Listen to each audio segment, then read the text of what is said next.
I've been indeed in the industry for a long time, since 1995. It's amazing to see the transformation of the industry, and at the same time, it's amazing how certain things have not changed in all this time. It's a wonderful area of medical care to be in.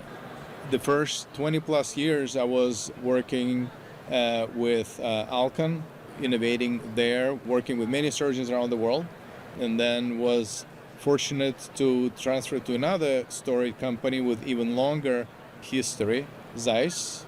And now I'm with BVI for the last 3 years, leading innovation here, and happy to tell you more about it. Yeah, we're a very special company. We are relatively small compared to very large companies in this space. At the same time, we have very broad background and we have very broad portfolio of products. We need to be very disciplined in what we choose to work on and also what we choose to not work on. And those are sometimes much more painful decisions. And we have a small but mighty team, very experienced people who know very well how to make these difficult choices.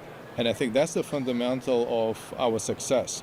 It's the team we're working with internally, not just R&D, but also cross-functionally as well. Yeah, this is one of the more delightful parts of my professional career. I've been so lucky over the years to work with surgeons around the world and develop close relationships with many of them globally. And we learn everything from them as well as from their staff. You monitor carefully what are the innovations around the world, what are the trends. Just to give one example, for example, in Australia, they've embraced toric intraocular lenses early on because of very favorable reimbursement. And then you can see how the rest of the world follows. And those are great products, uncompromising products, correcting astigmatism. And so, you find this local trend and you understand very quickly that it's not just local trend. It's something which is going to be very real and will grow around the world. And so you know that you need to tailor your product line to meet that need. You look at Japan, for example, and they have quite specific needs of reading, smaller, more finely defined characters. And so they have specific requirements for better reading. When I was working on improving efficiency and safety of cataract instrumentation, we had the greatest relationship with Aravind Eye Hospital system in India, and that was the ultimate proving ground to test out those technologies to confirm that if they work in those difficult conditions, providing very high efficiency and very safe and economical solutions at the same time, this will delight customers the rest of the world. The key to our success is unrelenting iteration. And again, this is another balancing act you pursue. On one hand, of course, you want to create differentiated products, clinically, and in terms of efficiency of use, but you don't want to pursue perfection. As the expression goes, perfection is the enemy of good.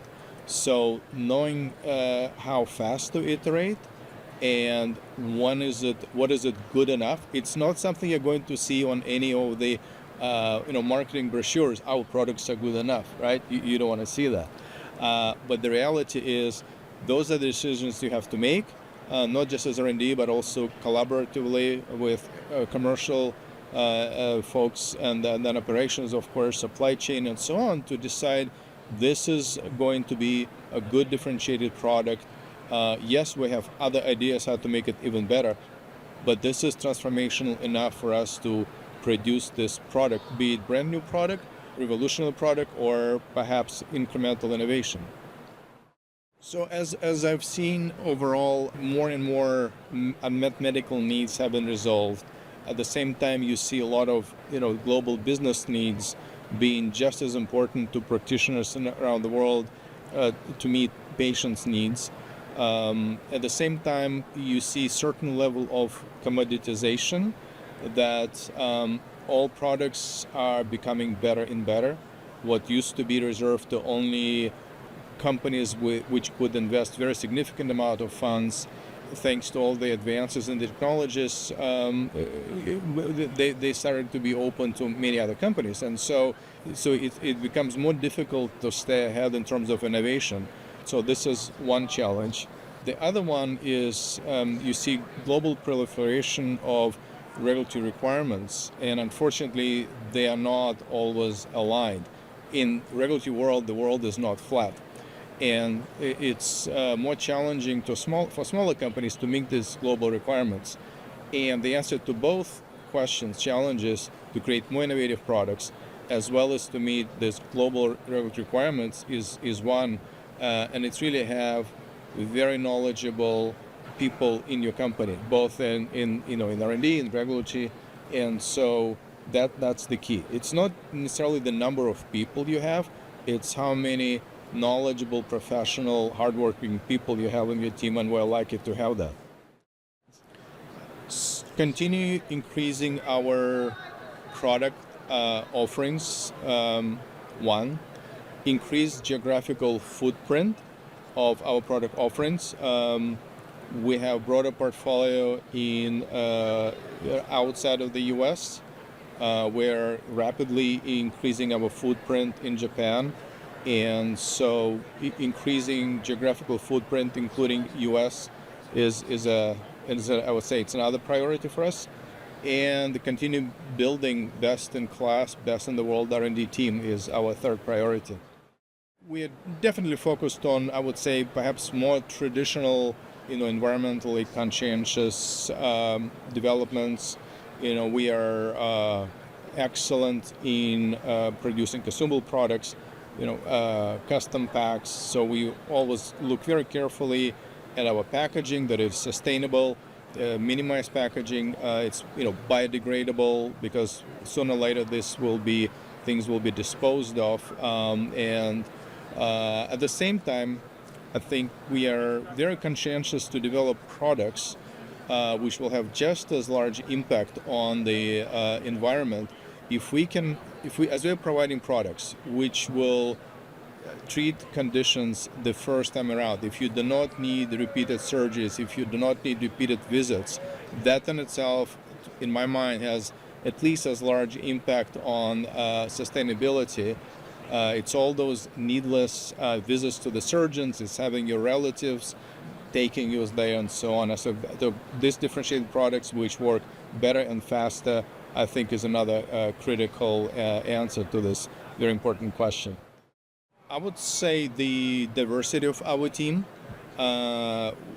Traditionally it's an engineering field, dominated by males like myself.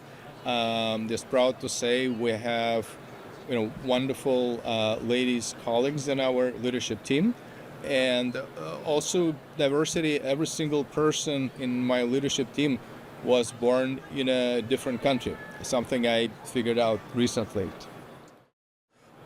Yeah, very good question. When I started this interview, I said that the most challenging decisions for us is to not what to do, and they're just as important as the products what to do. I have full confidence that the products we've been developing, and they will be hitting markets globally very, very soon. This will create the opportunity for us to go and then reinvest in our R&D activities in all those products which we for now had to put on the shelf. We have a lot of wonderful ideas, and as we are launching these products, we will be able to then step up and go even further and invest in the products we have not been able to work on just yet. So the best is yet to come.